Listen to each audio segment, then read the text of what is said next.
When the Hollywood legends finally stepped away from the spotlight, they left behind fortunes large enough to buy an entire block in Beverly Hills. The public waited in suspense for the moment the will's envelope would be opened, expecting to see millions divided among loved ones and prestigious charities. But what appeared instead were chilling, almost unbelievable clauses, forcing the living to hold a seance on the exact anniversary of their death.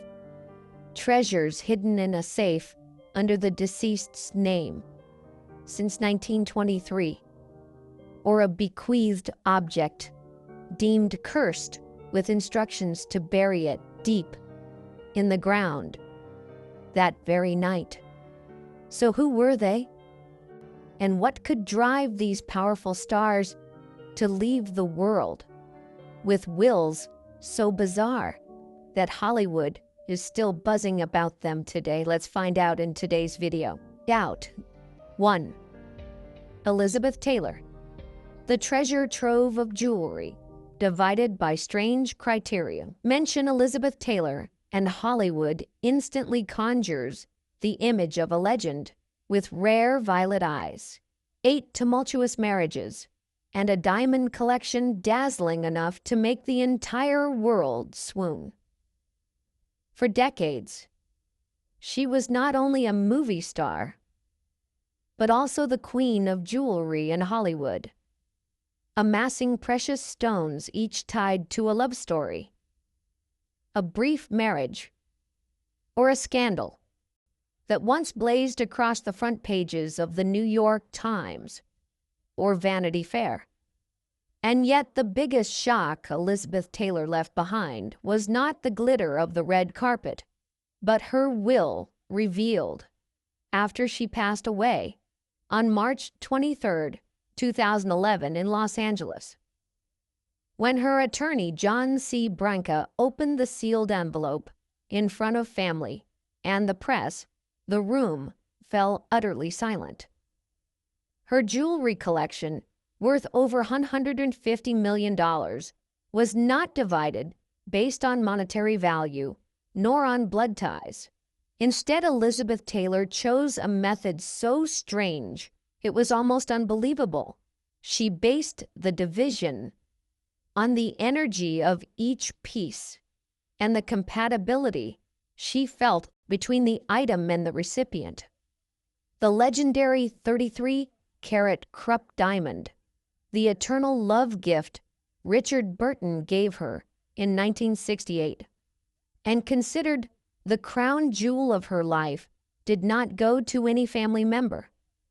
Instead, it was given to a little-known friend with no blood relation. In her will, she wrote just one brief line: "Her smile suits this stone more than anyone else's." It didn't stop there. Million-dollar treasures, such as the La Peregrina pearl necklace, the Cartier bracelet, and the sparkling sapphire earrings, each came with only a short yet cryptic note, because she understands its story. Lawyers were baffled, unable to translate such words into legal language. But for Elizabeth Taylor, this was her way of ensuring each stone found its true soulmate. Immediately, Hollywood exploded with rumors. Some commentators on Entertainment Tonight suggested this was a secret message to lovers or soulmates. She had promised to leave a piece of her heart to after her death. Others claimed it was a mind game Taylor deliberately staged, forcing the public to endlessly speculate. Veteran columnist Liz Smith even revealed in the New York Post that the will contained implications about relationships never made public, including the possibility of a secret same-sex romance. One thing was certain: even after leaving the spotlight, Elizabeth Taylor still directed the final performance of her life, a masterpiece blending glamour, mystery, and finesse. that Hollywood, more than a decade later, still can't stop talking about. And if you think Elizabeth Taylor was the only one to leave behind a will that made the world gasp, brace yourself, because the next story about Marlon Brando will leave you even more stunned. A cinematic legend, a man who shook the silver screen, he completely cut a loyal assistant out of his will over an air conditioner. 2. Marlon Brando, the will changed over an air conditioner. On July 1st, 2004, when news of Marlon Brando's death spread across Hollywood, people imagined the final chapter of The Godfather would close with dignity and sentiment.